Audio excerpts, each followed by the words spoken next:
This is not your mother's middle-aged. No longer is waking up each day, living the wash, rinse, and repeat cycle acceptable. We have the life lessons, the relationships, the wins, and the losses with which to navigate to our highest self, without hesitation and without fear leading the way. We have been there and done that, and so we have so much to offer the world and each other. So join me on this journey, speaking to ordinary women doing extraordinary things for new insights, new ideas, new medical breakthroughs, and new life lessons. You will be inspired to find your best life here and now. My name is Wendy Charles Maguire, and this is your Second Wind podcast.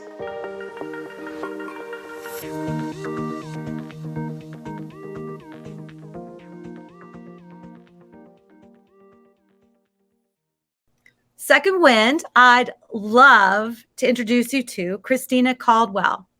Little different because back in 2015, I was lucky enough to be part of an 8-person all-woman team, the third ever in the 35-year history of the race across America. We did it on bicycles, not on motorcycles. And not only was I a team member, but our team was also focused on raising awareness and funding for then my 501c3 Pedal for Pets. And Cristina was an acquaintance of one of the team members, one of her friends, and she was asked to come share her training and coaching wisdom with us to help us 8 women be able to ride our bikes on and off through this tandem thing from California to Maryland. And I was so impressed with Cristina that I felt like I probably needed a little extra help. So I hired her to help me individually train for the race. And that was 6 years ago. We've been in touch on and off ever since. I've been following her and her business. But Cristina herself, and why I asked her to be on Second Wind, the podcast, is because Cristina has redirected her coaching. And during this last 6 years, she's become a mother, not once, but twice. And she also finally came to terms with and now shares her almost lifelong journey with her biggest secret ever, which was her own bulimia. And now at 41, Cristina feels she is definitely in her second wind. And I'm so excited to have you, Cristina. You're just a wonderful soul. And I just love talking to you anyway. So welcome to Second Wind, the podcast. Thank you. Thank you for the nice introduction. I'm excited to be here and excited to chat with everybody. So thank you.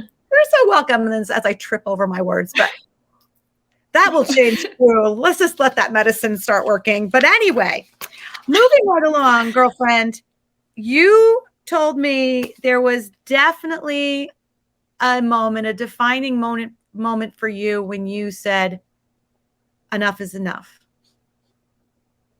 Can you tell us about that? Yes, I feel like sure. I feel like I have had so many different moments in my life where I was like, you know what, I should probably stop this, or this has been going on long enough. Like, I'm a professional, I should be able to stop this. But finally, I said to myself, I'd like to start a family. I don't want to ever have to worry about bringing this illness, this condition, to other people, to be around other people, to be pregnant and feel like I have to throw up because of, how my stomach looks, or being pregnant. And I said, I want to get pregnant. I want to have a family. I don't want this condition, this disorder to impact any more aspects of my life. I'm done. And then I said, that's it. I'm fed up. And I just said, I'm done. That was it. That moment I said, I'm ready to start a family, and I know I can't do this to anyone else. It'd been too long doing it to myself. Were you like in the midst of something happening at that moment, or like what? Do you know what I mean?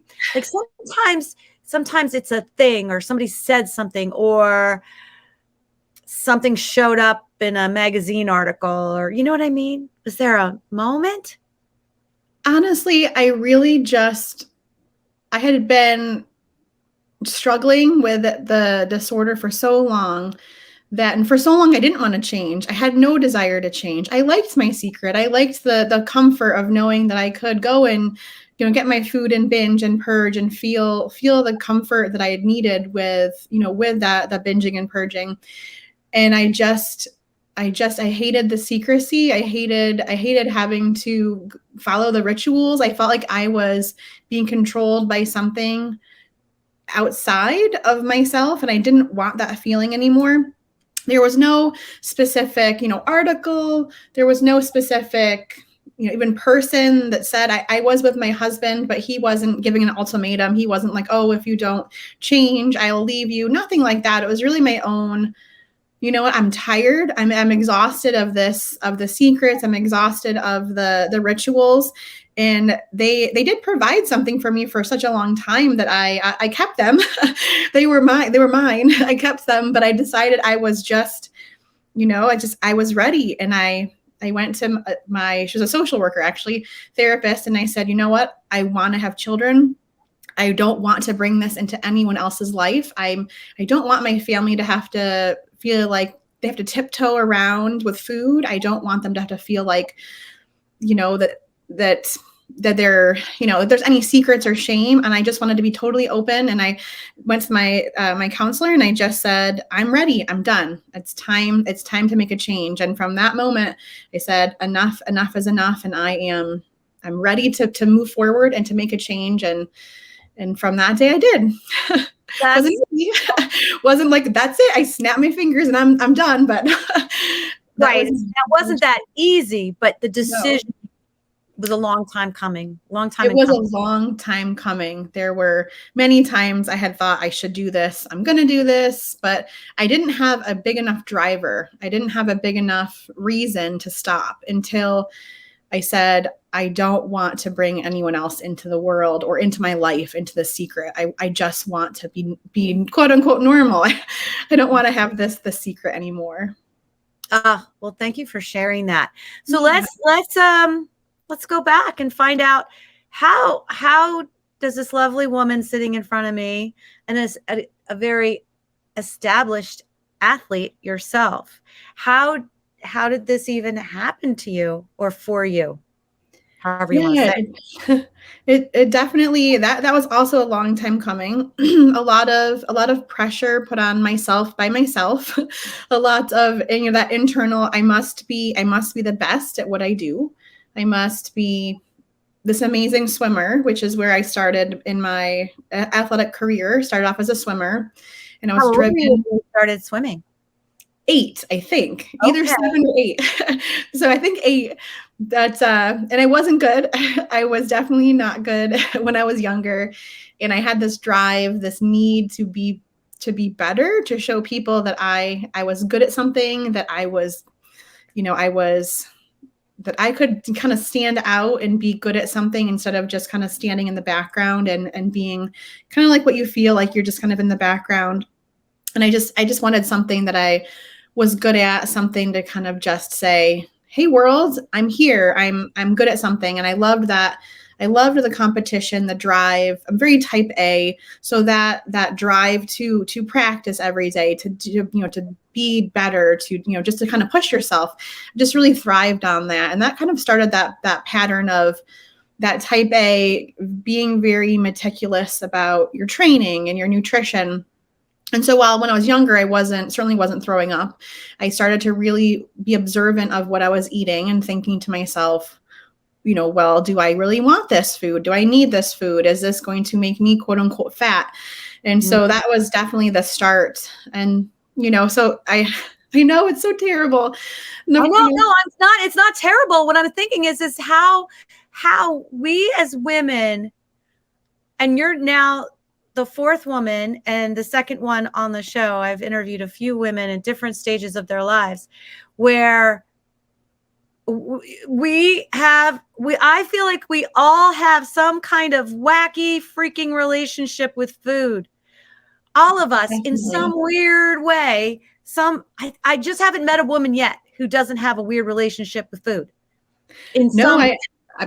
I honestly don't think I've met anyone, and there's even statistics out there that show it is children, in that 8, 9, 10 years. By that time, that's when women really do start to formulate ideas of a good food, a bad food. Good or bad? That's right. Will that make me fat?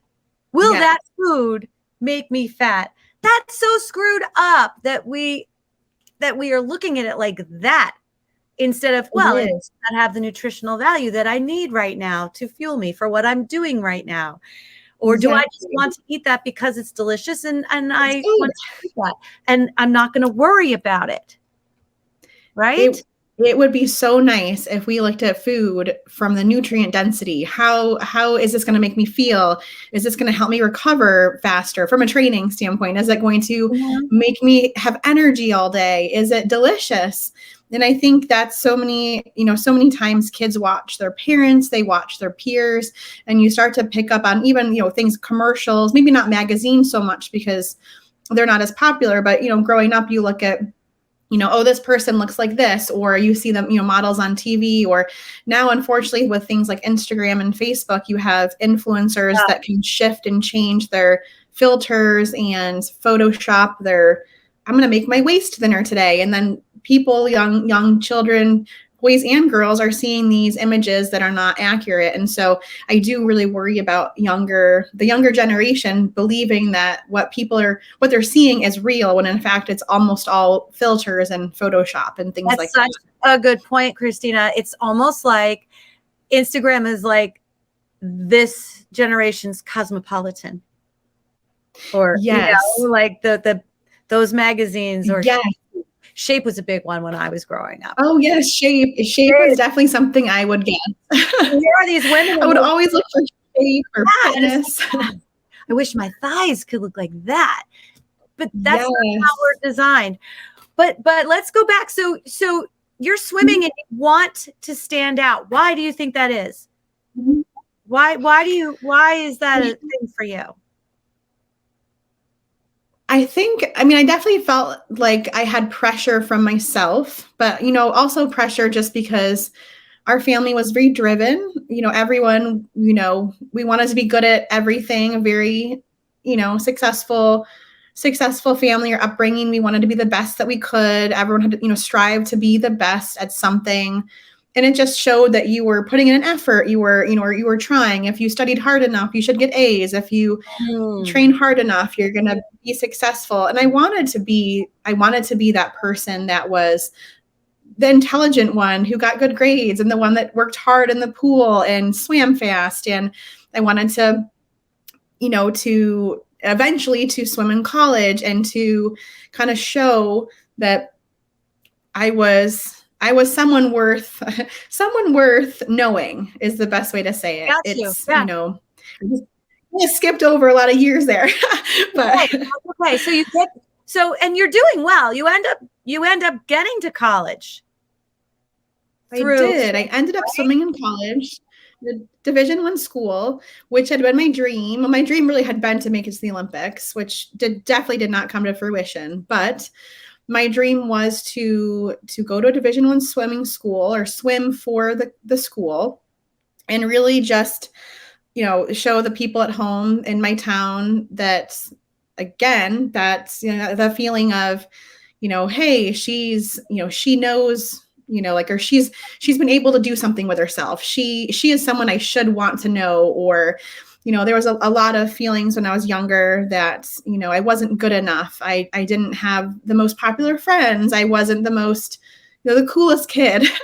And, that was really challenging as a teenager, to not feel like you were the one that always was invited to the parties, the one that was, the popular.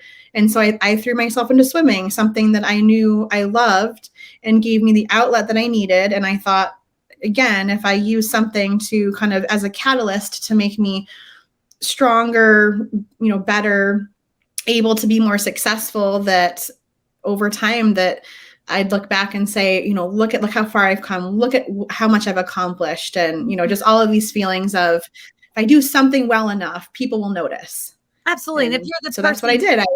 If you're the person winning races, people are going to gravitate towards you. People want to be with winners. Exactly. It's that winning mentality. They want to be with winners. That's exactly. I wasn't able to, verbalize it to myself, but looking back now, I can clearly see what I was doing without knowing what I was doing. Right. And then, so what were you studying in college? Because you ended up becoming very, very good at coaching, and you even started your own business. So how did that start? I did. So it didn't start like that. I started off, I didn't know. I actually started off, again, type A, believing I had to be really good at something. I started off in pre-med, deciding that I was going to be a doctor. And I absolutely love the human body. With that type A, like, I'm going to be the best. Yeah. Exactly. So I was like, okay, great. Here we go. Pre-med all the way. And I just love my physiology classes. I loved everything about the human body. It just fascinated me until I got to microbiology.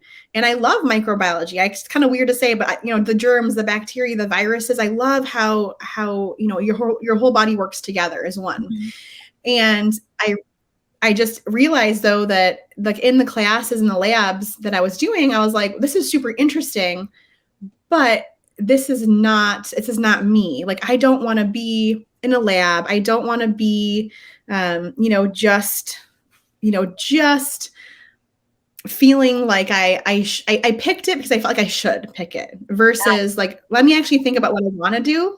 And so it took me the first 2 years of undergraduate to be like, you know what? And then that's that's when the eating disorder really took a very strong hold, is in those first 2 years of university. And so it was a very challenging time between trying. Why those 2 years? Just because that was like the first time I'd been I hadn't been to college before. So that collegiate swimming environment was different. It was new. So you're trying to juggle college classes, which are so much tougher than, high school classes. Mm-hmm. That collegiate kind of swimming where you're swimming twice a day, which I was used to, but that just the expectation of, going to class, getting good grades, having the swimming, trying to have like the social aspect of college, and everything was just tough. I was, about 10 hours from home, which I was looking forward to because I wanted to be far enough away that I could have my own life, but close enough I could go home if I needed. But mm-hmm. it was just a hard transition. And I just really felt like between the stress of college, and then our swim coach, unfortunately, would do things like weigh us, would encourage one of the other girls on the team who I believe was anorexic. He would put her up on a pedestal and say, see, you all should be looking like her. And so that was like the kind of the start of, well, here I've got this underlying, maybe like disordered eating thoughts and patterns, but it wasn't, anything yet until I was like, oh, okay, I am going to strive to be like her, so you're just digging yourself into this bigger and deeper hole.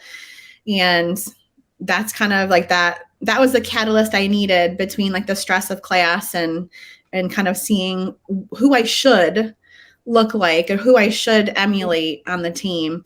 When my body, which you only see a headshot here, but I am muscular, I am solid. I am not she was very tall, lean, almost like a dancer's body, very much not my physique, just genetically. Round, hole, square, peg. Yes. I mean, seriously. It's very hard. And as a teenager, because I was still a teenager at the time, to have someone, a coach, telling you, this is who you should be looking up to, this is who you should be emulating, and I wasn't as successful as I wanted to be in school. So in school and in swimming. I was swimming so hard, but the pressure I'd put on myself, I think just negatively affected my performance. The fact that I was I started off by purposely trying to eat less and less. So I did start off with more of an anorexia before the bulimia came. And I kept thinking to myself, I need to just eat less. I need to eat less and get thinner. And the coach will, be impressed. He'll be like, oh, she's working really hard. She's looking better. Like I just was, that people pleaser. Like I just wanted to show the coach and others like, hey, she's working hard. She's doing what I'm asking.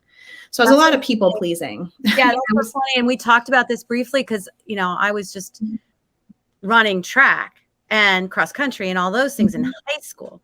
And there was a gal and she was anorexic at the time and we were friends and she would win races and I would come in second. And when I would win, I would equate that to me being more like her and maybe not eating as much or just having a half a peanut butter jelly sandwich for the entire day and then running on adrenaline and being able to beat her. And it was like, oh, and you it's not as much as you think I need.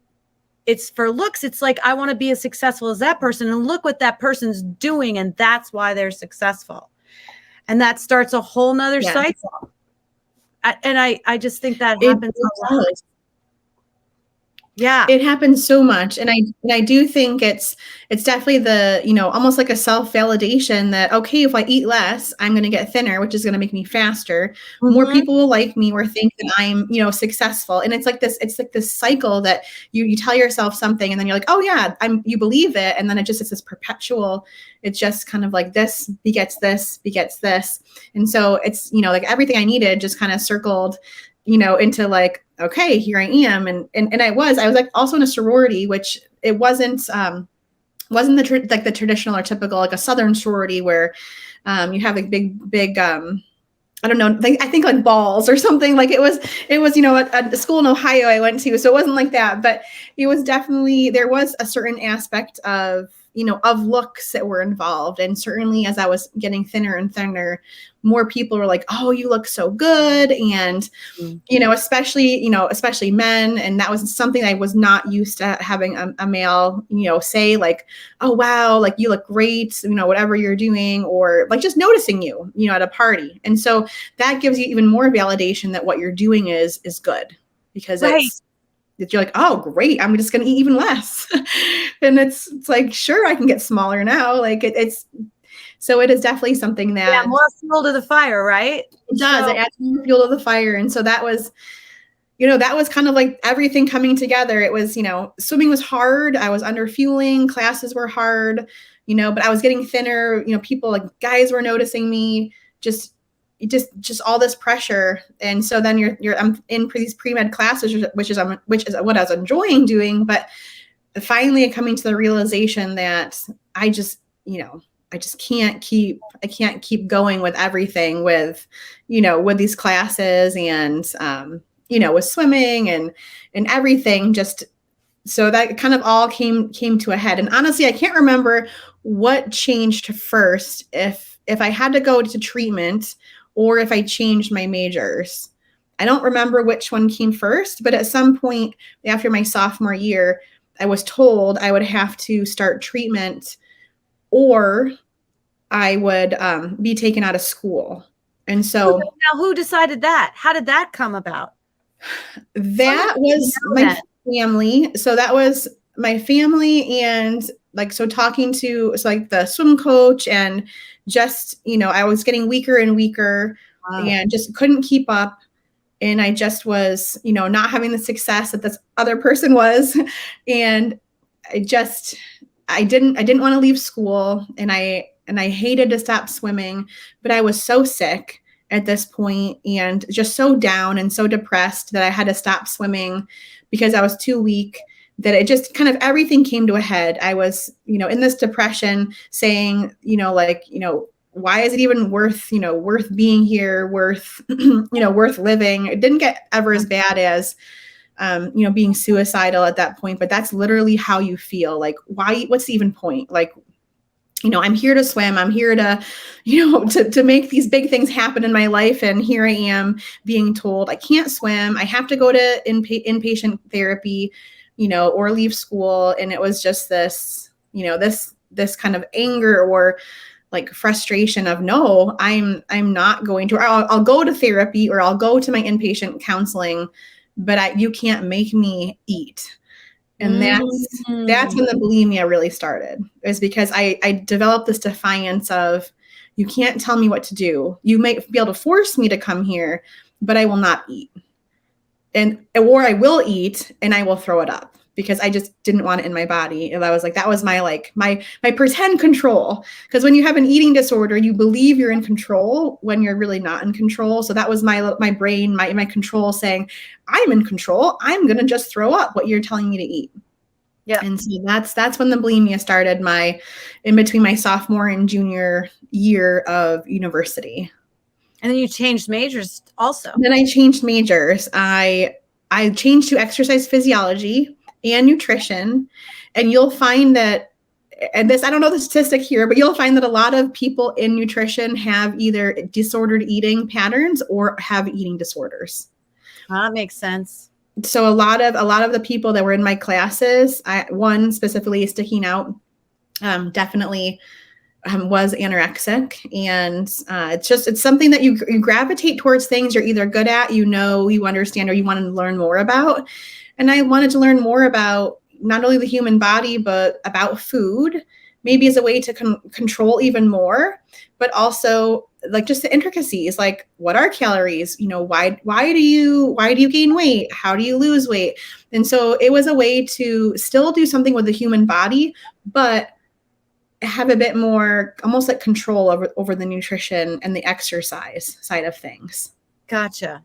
So take us down the path now. So you've changed, you go to treatment, you get to stay in college, stop swimming. Yep. And then what happens? So then I really throw myself into being bulimic. I'm like, if I can't swim and I had no outlet for my stress, and I believed that I was, just needing something. And every time I threw up, I got the release that I needed. And so it wasn't the binging that, for me at least, I don't want to speak for anyone else, but it's not the eating of the food. You feel out of control. You feel almost manic when you're eating, and then you just want that release. And so every time you get that release, it's, cathartic, and you're like, oh, thank goodness, like I'm okay. And so, I was able to hide that. I don't think anyone knew that I was bulimic in that time. And, I just kind of dove, more into my school and focused on, on my new exercise physiology and nutrition. And I loved my classes, and I loved learning. I really just felt drawn to that area. And, like at that time, like that's the same time frame where, I was 20. So that was in between like that sophomore and junior year. And that's really when I decided that I wasn't going to have any more regrets in my life. Up until that point, I'd had a lot of regrets, I felt like there was a lot of things that had happened that even if they weren't in my control, I wasn't just happy about my life and where it had taken from, childhood up until 20. And I remember exactly where I was. And I remember like sitting there and thinking to myself, today is the last day I have a regret. And in the last 21 years, I have never had a regret. I mean, I sometimes will think like, well, that kind of stinks. But I always believe that no matter what decision I make, whatever bad happens because of something I've done, bad or good, something will come of it that was meant to come of it. And I can't look back and say, why did I do that? And I just have to say I did it, or it was done and I'm moving forward. No more looking back. That's pretty cool at that young age to do that. So you graduate and you decide to what? Now you're still bulimic. Nobody knows. I'm still bulimic. Nope, no one knows. I decide I'm going to go back to where I'm from in New York and get a job. And I got a job at both an athletic club, which is like a high-end gym, working as a personal trainer, teaching spin class, strength and conditioning. I was lifting with, personal training, but the strength side of things. And then also working at the hospital in cardiology. So we did the cardiac cath lab. There's cardiac rehab, cardiac stress tests. because my next thought was, well, you know what? I love the human body. I should maybe be a physician's assistant. So, not fully going the med school route, but sure, PA sounds like a good option. So I said to myself, let's explore that route. At the same time, diving fully into the training and nutrition side of helping athletes getting to work out all day, not all day, but the days that I wasn't at the hospital, or the hours at the hospital are kind of cool in that you're working maybe 4 10s. And so then you have 3 days off for training, or you're out of the hospital at 4 p.m. So then you have more time to go train. So it really helps me in a negative way to dive even further into the bulimia, into the overexercise, into just kind of like living my life as kind of that dual, in one side and in the hospital, and the other side overexercising and into the eating disorder. And how long do you do that for? So yeah, so coaching hadn't even started yet. So I mean, you were at that point in the gym. I mean, you were starting. Yes, coaching in the gym. Yeah. Encouraging people in the gym. And actually, I was even coaching swim lessons at that point, because being a swimmer, when I came back, my high school coach, who is the most amazing person ever, never, ever would have ever told me anything about my weight. He would have never, ever said anything about even my times. Like he wouldn't care. He's an amazing person. He wouldn't care, how good or how fast you are. So he definitely was a big influence in my life.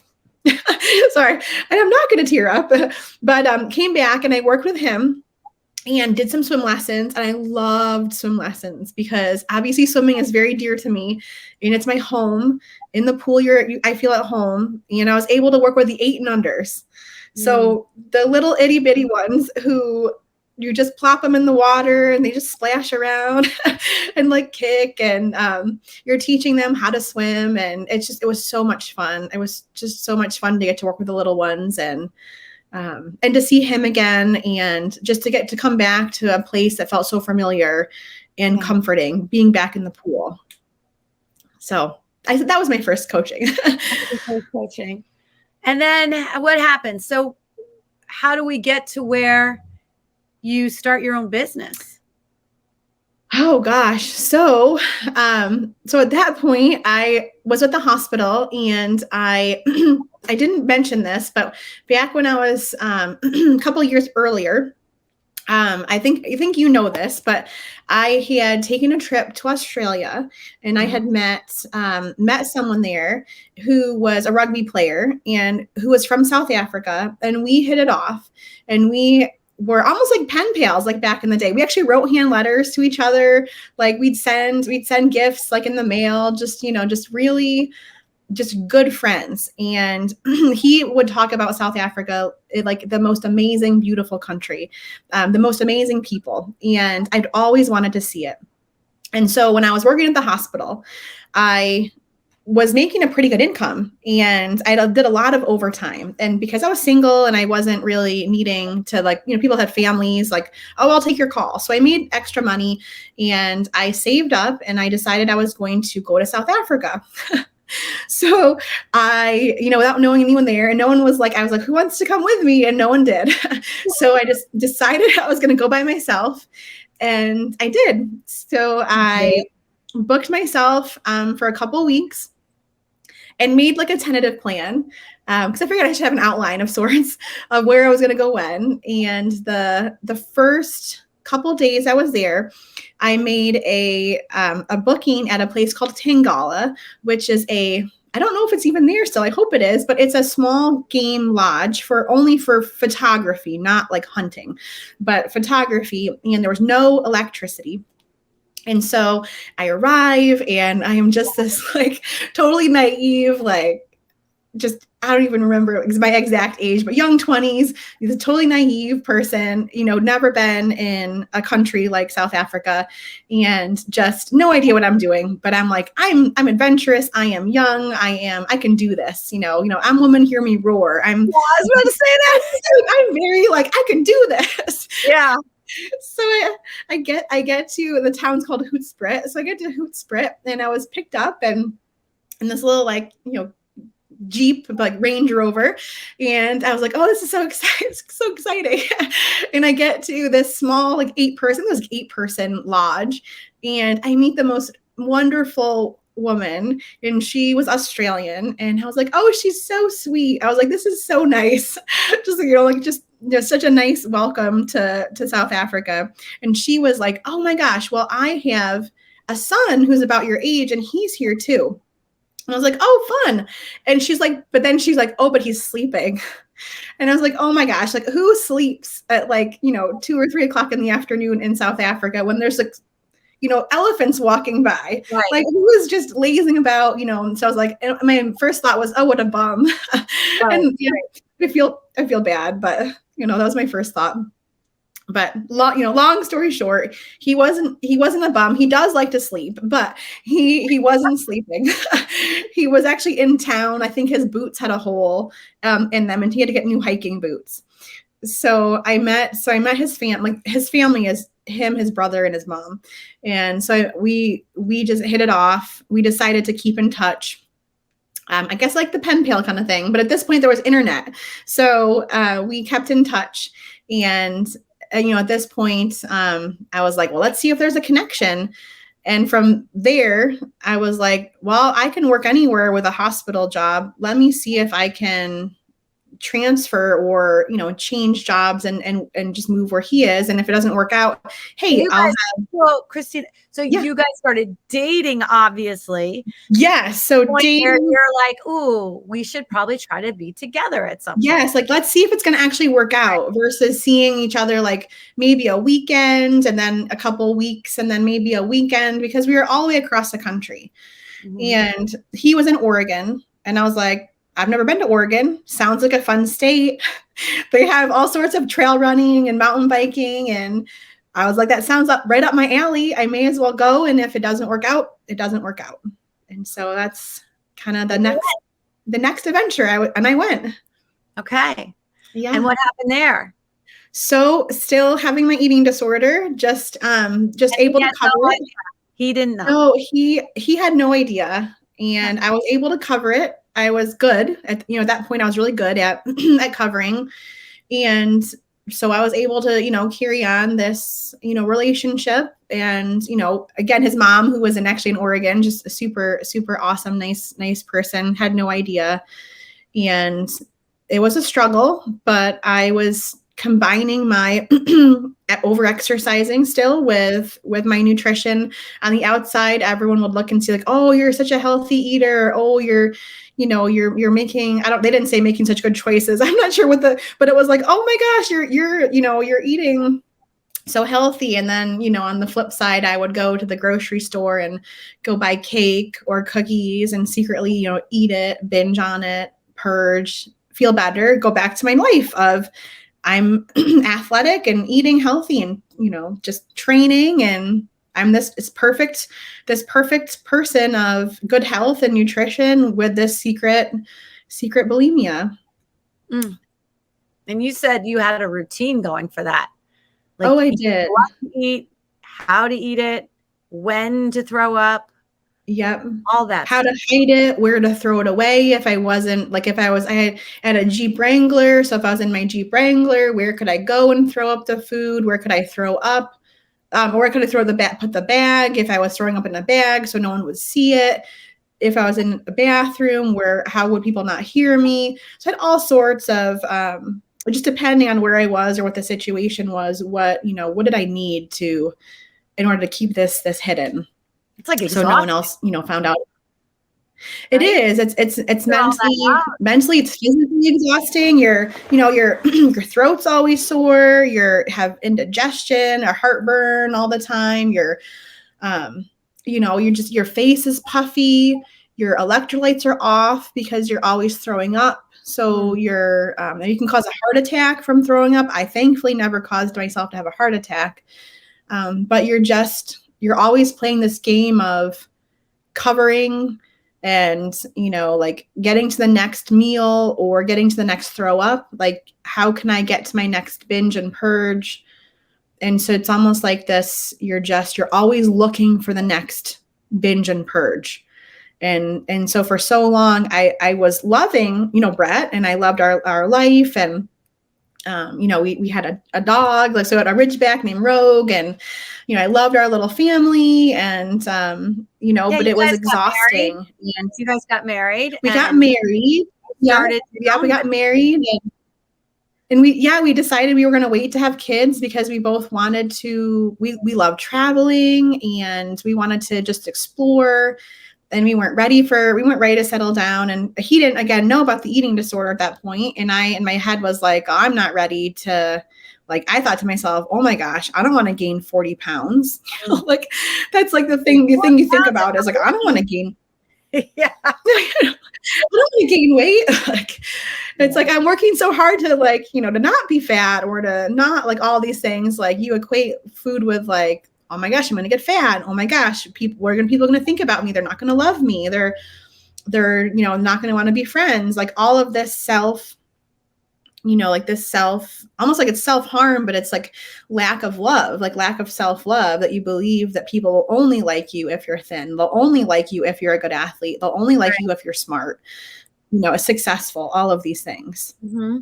Mm-hmm. So that's kind of how that progression manifested, with him.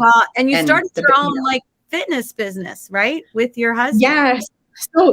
Yes. So that, like, I feel like as an entrepreneur, like, there's something inside of us that it almost like it needs to come out. Like, we don't, like, I love working in the hospital. I loved working the gym, but it's almost like you need something that isn't satisfied by just going to a job and working it. You need to have your own space. You need to be your own boss. You almost like need to call your own shots. It's like this bone that you're born with, that just, it's like this need, this, like, you have this extra thing in your body that you need to have be your own boss. And I've always just loved coaching from back those 8 and unders that were just so awesome.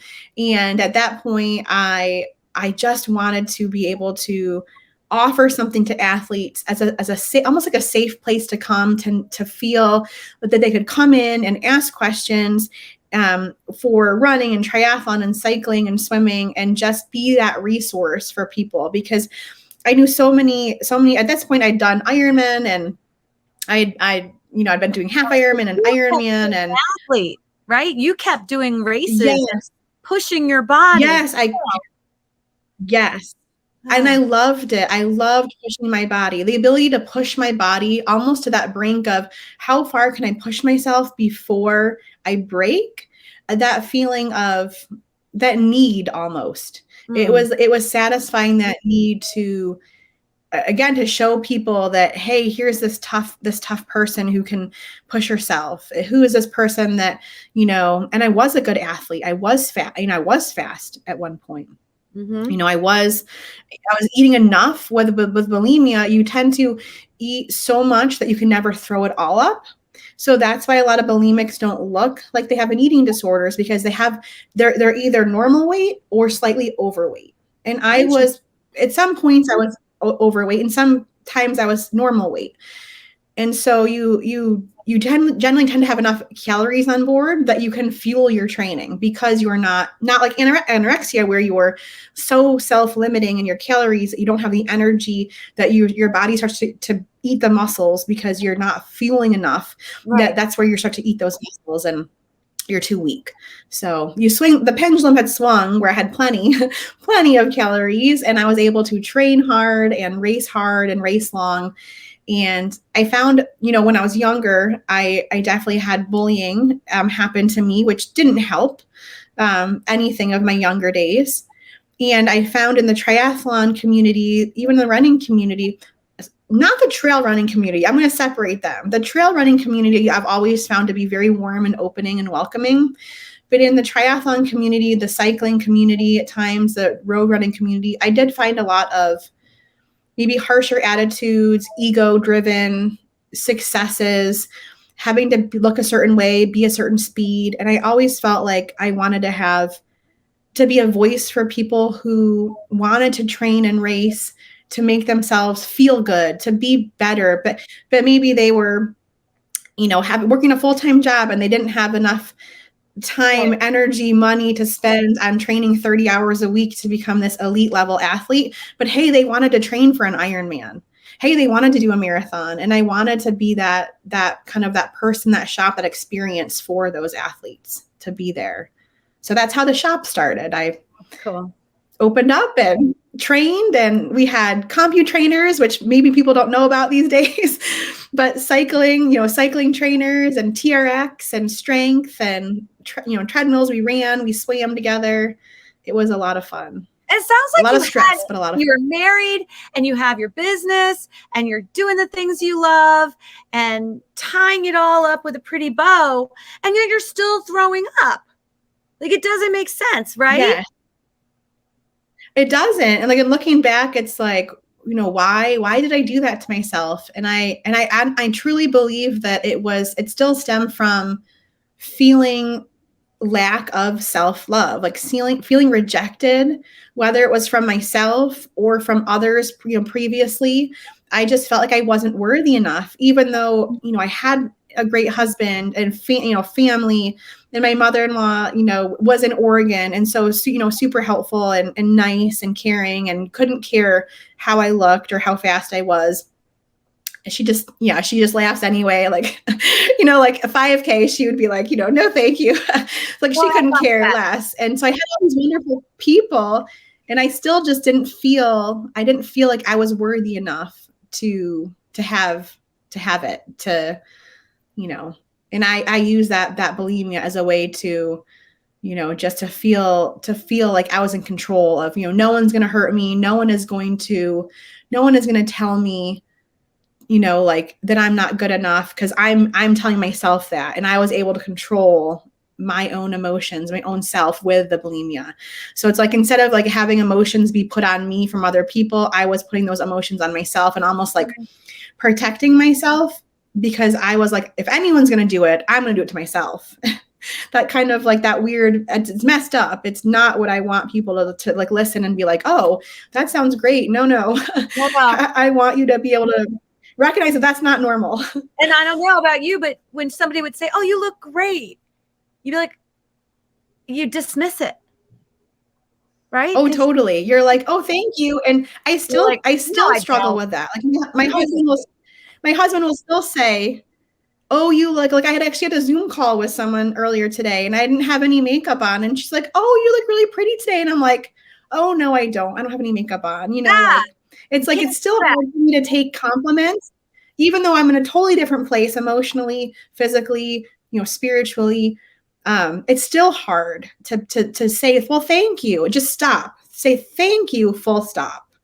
That's something we all struggle with. And it's, and that's it's something I still do work on. In our second wind is, yes, take it at face value, be your own person, self-love, yes, self-care, and all that good stuff. Now, is it in the story, there was a moment, because you were talking about your mother-in-law, where you were sitting at the table with her and you let your secret out? I did. And I had told my husband at that point. You had told your husband. I had told my husband at that point. What do you say to him? Sorry, I've been throwing up all this time. Like, how do you even say that? I did. I actually invited him to, because I had, even though I started in counseling in college, right, with the group, like in group, and then I also had to have a psychiatrist because they started me on medication in college. And then when I moved to New York from Ohio, I had I actually prefer social workers. I find. So I started with a social worker who was an amazing therapist. And she is just such a good person. She's retired, or I would send everyone to her. And so she, so she was then, and then I moved to Oregon, and I'm like, well, I better keep up my therapy because I've got a lot of things to work on. And even though I was still throwing up, I still went to therapy. And so one day I told my therapist, like, I think I want to tell my husband. And so I invited him to come in to therapy with me. Oh, wow. And I forget exactly how I said it, but I said something like, Brett, would you mind? Because he knew I went to therapy once a week. And I said, would you mind coming with me to therapy And it was very hard, very hard to tell the secret because there's a lot of shame involved with, number one, you've kept a secret for so long. And number two, here I am, this like quintessential, like healthy athlete. That's a good, healthy eater that, it's teaching other people how to be healthy. And here I am hiding the secret. And it's like, will he reject you? Like, it's like in your head, like, will he reject you? Will he feel like you are less of a person because you have this secret? But I knew that I had to tell him. I just knew I had to share, because I feel like you can't truly be with someone like fully if you're hiding something. Right. And so after all of these years, I was like, okay, I'm going to tell him. And so then I told him with in counseling with her. And to be honest, I can't even remember how he took it. He probably was. He's a very quiet person at times, and I'm picturing our room we were sitting in, but I don't remember his exact words. And I'm sure it was something like, okay, and then like not sure like how to take it. And I remember saying something like, it's nothing you need to fix. It's nothing you have done. It's nothing that you're, it's nothing with you. This is all me. And I just want you to now be let into my like world, the secret world. And so from that point, I still threw up. I was still, but at one point I said to myself, well, we are often at his mother or my mother-in-law's, his mother's house. And she always had so many of my trigger foods. And that's not to say that she shouldn't have had them, because it's on me, not on her. But I did want to tell her that I was struggling, and that often when I'd go to her house. Well, hold on, Christina. Trigger foods meaning things that you would want to binge on? Yes. So certainly like a steak. I would never binge on a steak or a nice salmon fillet. Like that's just not something that like you'd be like, I'm just going to eat, like all this steak and then throw it up. Like, so that was not like, for me, a trigger food was going to be a simple carbohydrate, something that's going to be, high in sugar, cookies, cake, any kind of pastry, any kind of, pastas, anything that's going to just satisfy that, almost for me, like the comforting feeling of, like the sugar, the sweet, the things that I didn't allow myself to eat in real life, and the things that went down nicely. Like, and this is a terrible thing to say, but this, you have to that's going to have to come up.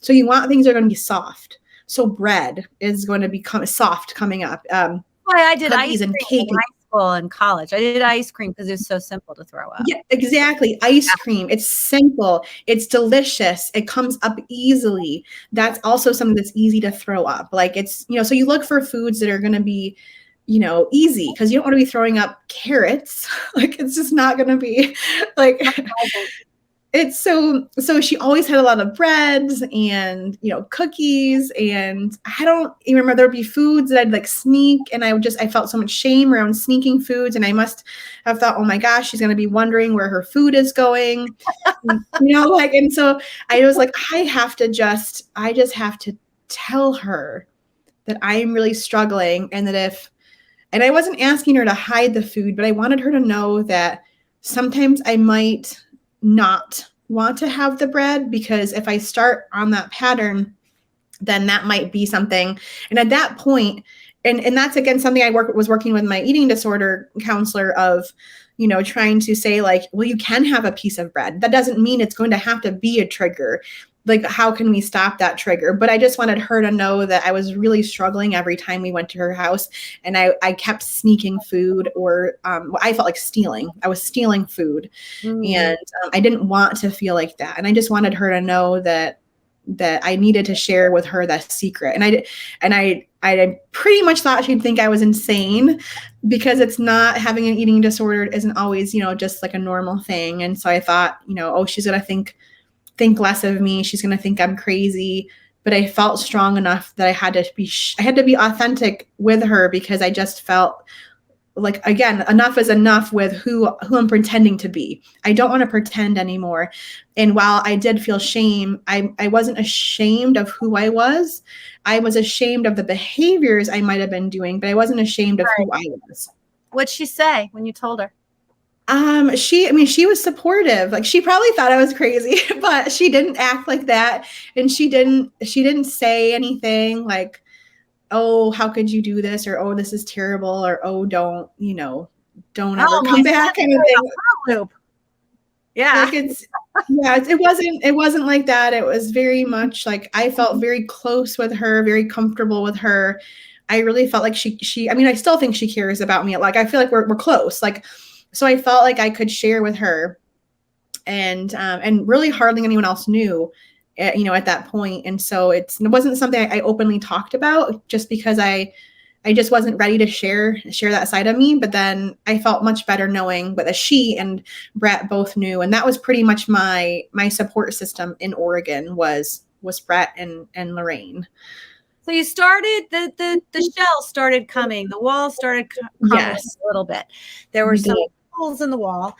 And then you guys moved. You decided to move, close up the business, and you started your coaching, right? I did. So I'd been coaching at the shop, but it was, shop and coaching kind of like combined together. We had a tri club, and I did one-on-one, but it was just, kind of like everything mixed in. And so we sold a business, and we moved to the Baltimore, DC area.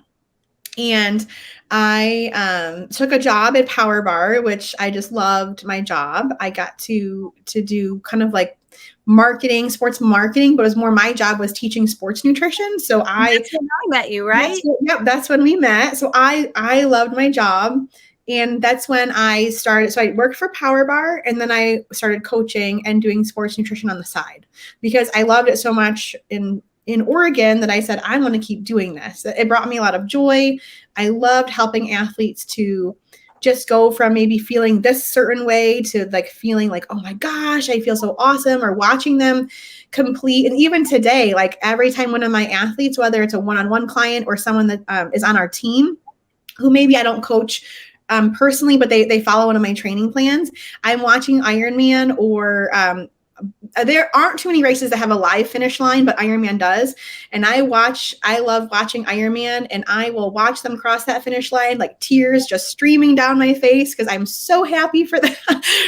Like, it's not me. It's not like, it's just like, I'm just so happy. No, that's such a feat to ask your body to put in the commitment, the time, the nutrition, all the things to get you to that point where you sign up for the race, and then you do the race, and you see it to the end. And there's something about starting something and finishing something and doing your best while you're there, that it is just so genuine. It is. I tell my athletes, or I tell people, even if they're not mine, I say, it is a journey. It will transform your life.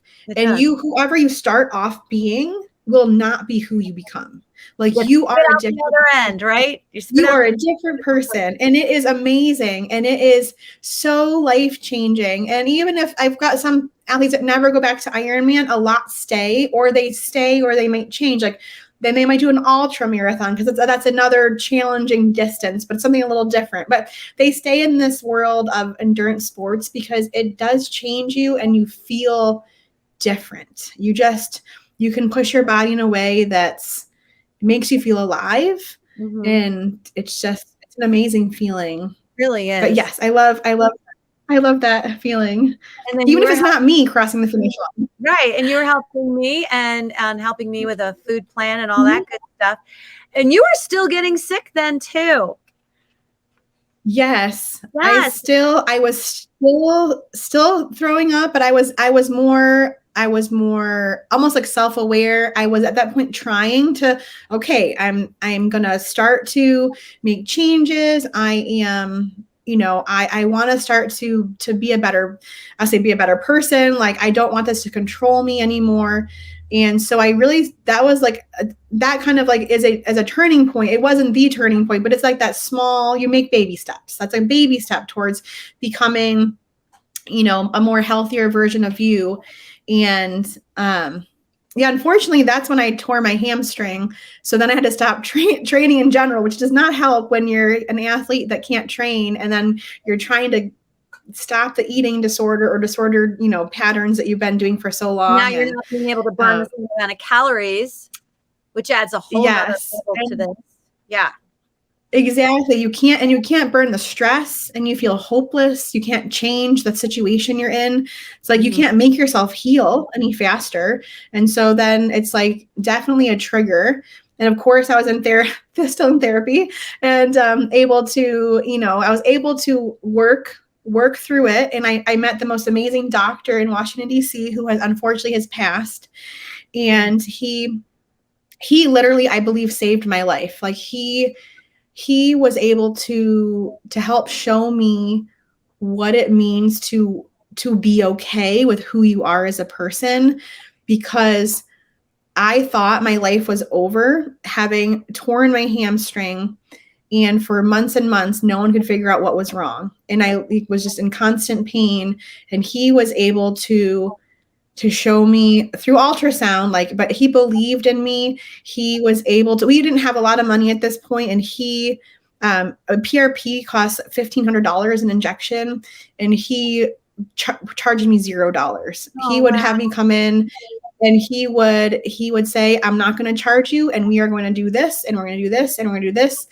And he gave me so much hope that I would be out of pain, that I would be able to be alive feeling again, versus having to kind of hobble around with this torn hamstring. And he just showed me what it was to be like this amazing person who, he could have charged, thousands of dollars, and he saw this person that needed an angel. He was my angel, and now he is an angel in heaven. And I was to say I've had a lot of defining moments, I feel like, in my life, or defining people that have changed me. And he was one that did that for me. And I'll be forever grateful. Put in our path for a reason. And then one of the reasons I reached out to you, Cristina, was I saw in some of your emails, hey, I'm back. And you had found out an interesting diagnosis. Yes. Are we talking about my EDS? Is that the Ehlers-Danlos? Because so I do have you are. Yes. So I've had a lot of injuries over the course of my life, and a lot of things that are strange, like dislocations, things that, migraines, TMJ, the wounds that don't heal, just things that, like, after, like, if you put them all together and you add it up, it makes sense. But just looking at each one individually, other people get migraines, other people have TMJ, other people tear things. But over the last couple of years, I've had, doctors and physical therapists and people say, do you have EDS? And I was like, no, I don't, I'm like, I didn't really know what that was. And I was like, I didn't really bother looking it up, because I'm like, no. What is it? It's Ehlers-Danlos syndrome. It's a connective tissue disorder. Okay. And so it's a genetic condition, and it's actually been passed down from my mom's side of the family. And unfortunately, the genes were expressed differently in me than they were in the other parts of my family, which I'm thankful that no one else really has the bad symptoms. And for me, mine is very mild compared to some people. Like the one I always say that is very clear to me is when some people cough, they can dislocate their ribs. Oh, wow. Because the connective tissue isn't strong enough. Like, I have a friend who has EDS, and she was actually one of the ones that kept encouraging me and saying, are you sure you don't have EDS? And so she equates it to your connective tissue is like spaghetti noodles. And so instead of your cartilage holding your body together, your tendons and ligaments holding things together, your body is more like a spaghetti noodle. It's just loose. It's hypermobile. Oh. And I always forget if it's like 8 or 10 or 12 different subtypes of EDS, but mine is hypermobile EDS. There's like vascular EDS. There's all different types of EDS. The vascular EDS is deadly. It is not what I have. Thank goodness. Mine is hypermobility. And so what it really means is that all of these years of injuries, of dislocating things, of all of these problems, of every time I got pregnant, I had to wear braces on my ankles, because my ankles they were shifting. My pubic bone separated. I could barely walk with the pubic symphysis, or the symphysis pubis. I always forget the name of that one. And so I finally was brought to my attention, like, oh, you actually do have hypermobility EDS. And it's a condition that I'll live with for my entire life. I have lived with it. And it reinforces my my kind of, as that exercise physiologist in me, and how all athletes have to be as strong as possible to prevent injury. Now I have to live and breathe that.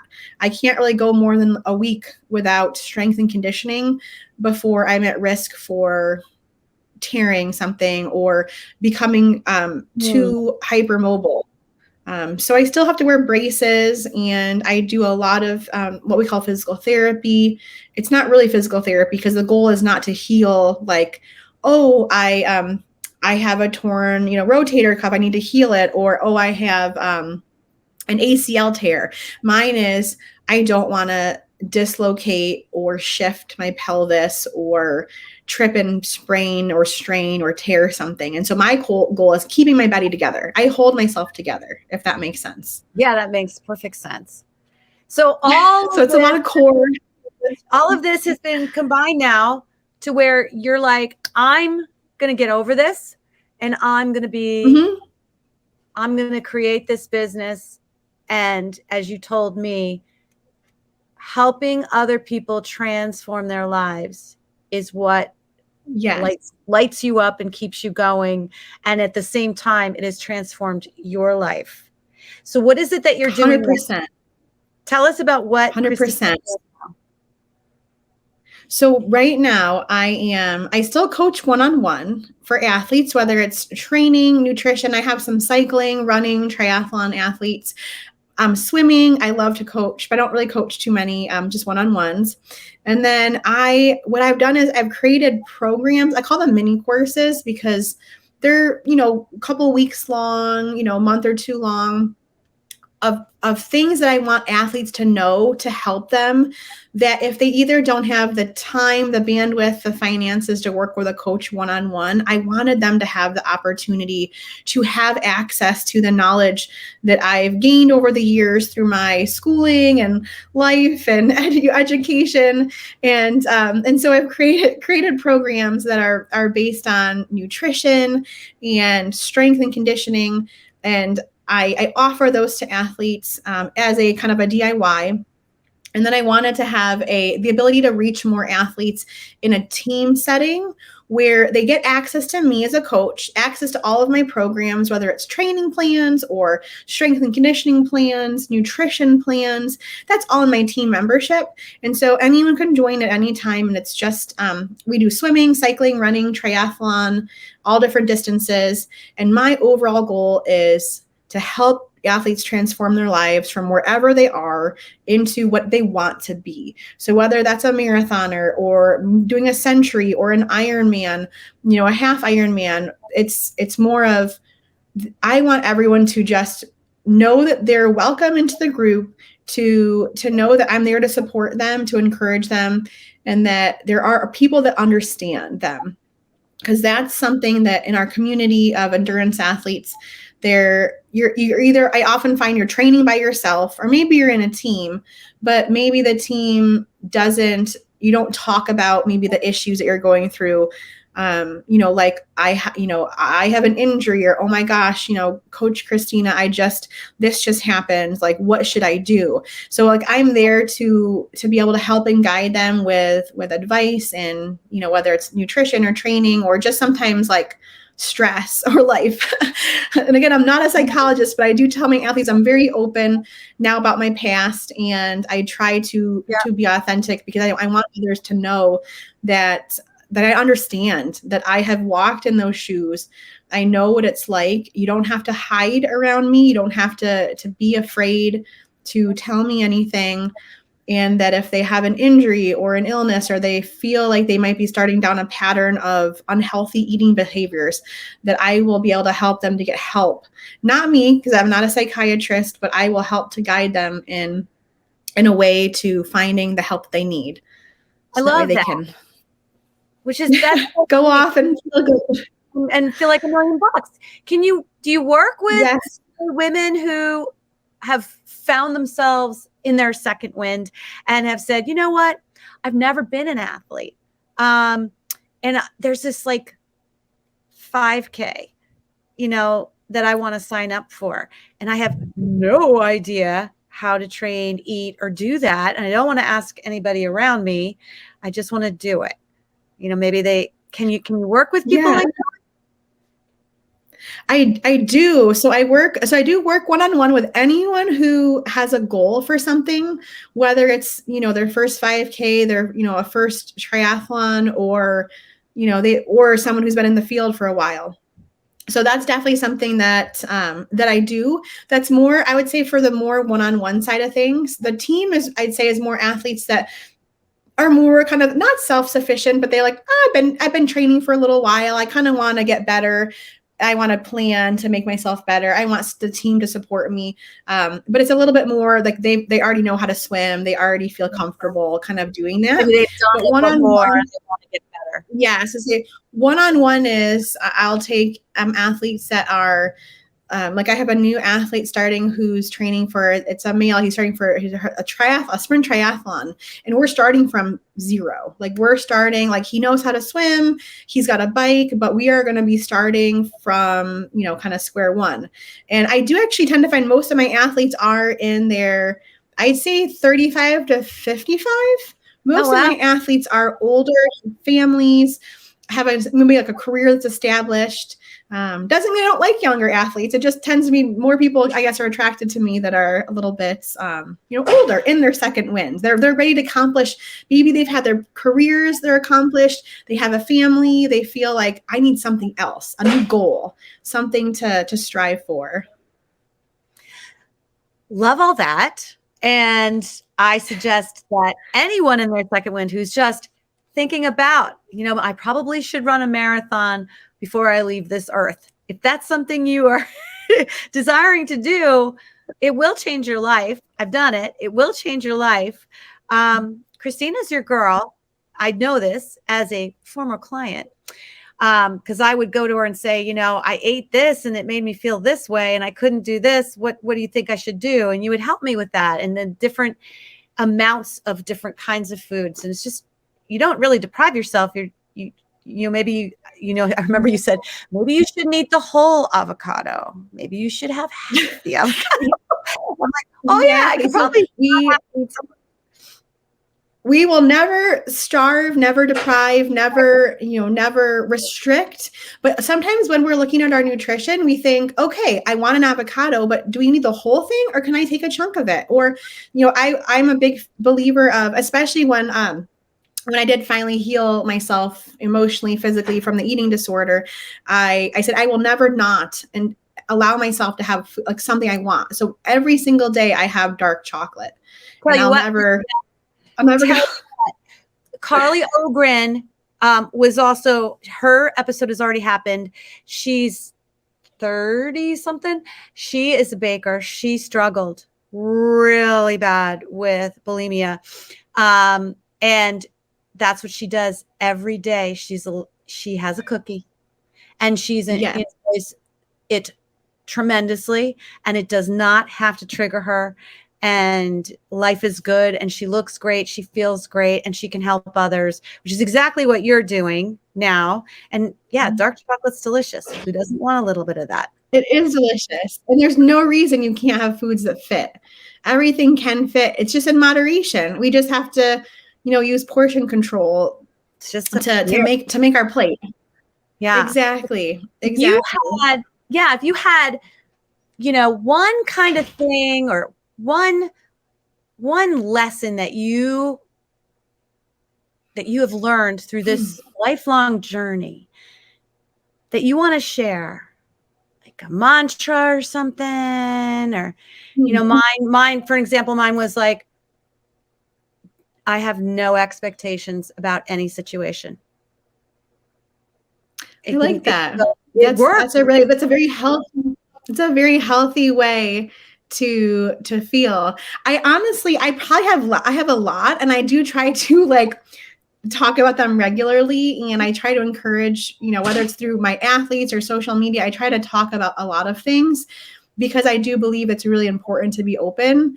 And honestly, I'd say the one that's coming to my mind right now is to be authentic with who you are as a person and to love yourself no matter what you've been through, no matter what maybe you've done in the past, no matter what challenges you faced, whether you have shame from an eating disorder, whether something's happened and you maybe haven't maybe felt love or self-love, that you are loved as a person. You are perfect just the way you are, and it is okay to be authentic. And if people don't like you for being authentic, then that's on them, not on you, and that you don't need those people in your life.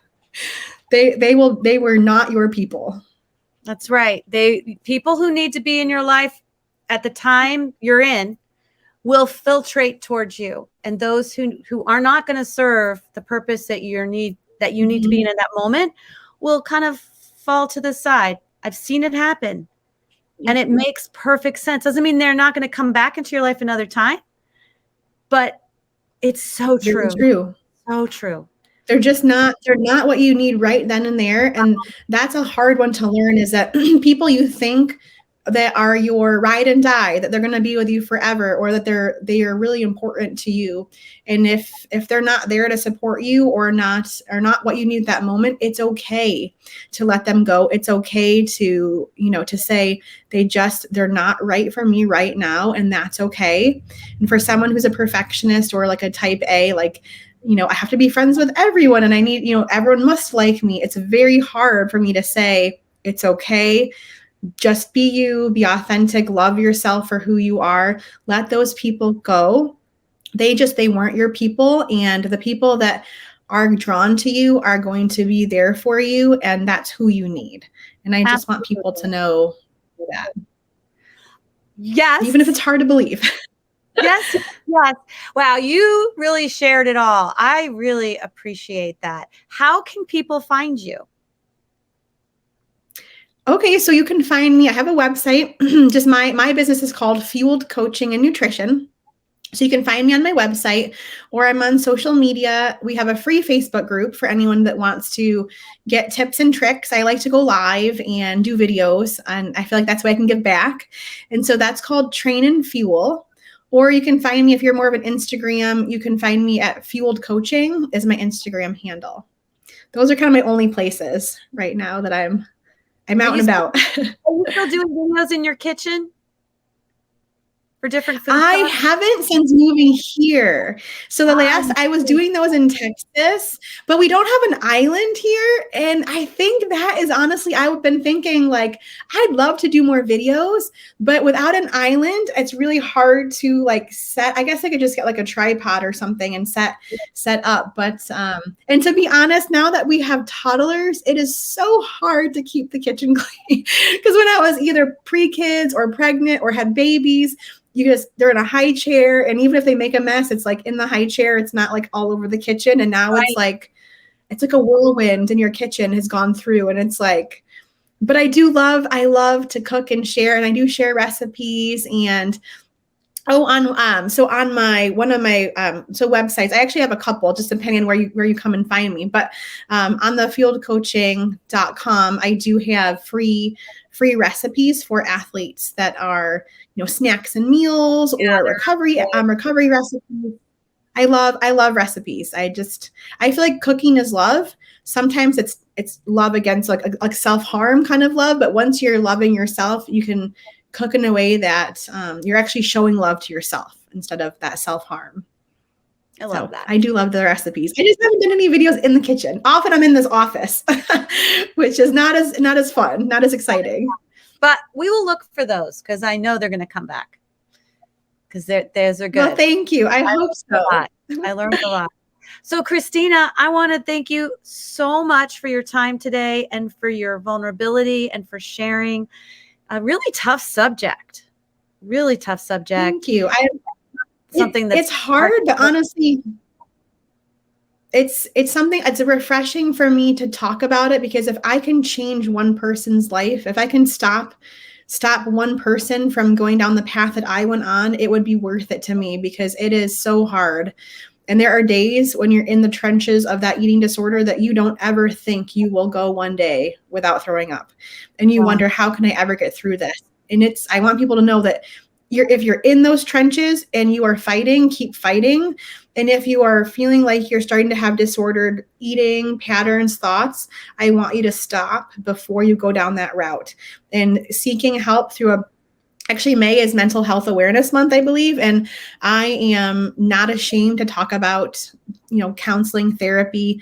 And I'm a big believer in talking to someone who is more knowledgeable than you. So like I could talk to my husband, but he'd be like, well, just great. Stop. Or you look good. What are you talking about? So you need someone that's going to be able to help guide you and channel your thoughts into something that's going to help.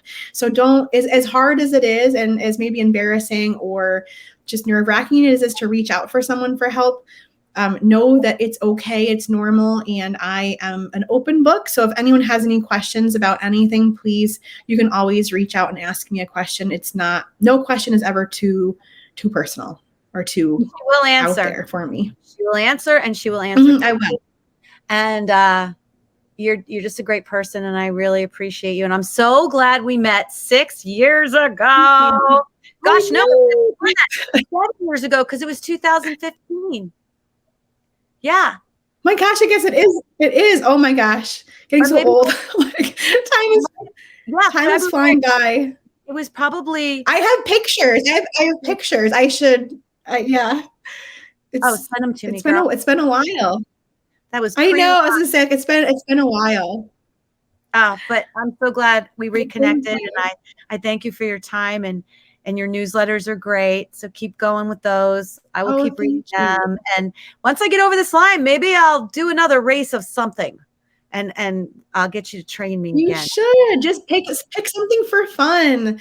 Just something that lights you up, and something that's, not even about time or, placement. Just, so, I like races that are kind of unusual, because that way it's less about the time and more about just finishing something kind of cool that other people aren't doing. Just getting to the starting line is 90%. The journey to there. Pushing yourself and feeling good. And I know how hard it is with Lyme disease. It's very tough, but you will get there. You will get there. We all have our things. So we're all dealing with something. So thank you so much, Cristina, for your time today. You're welcome. Thank you. And until next time, breathe in your second wind.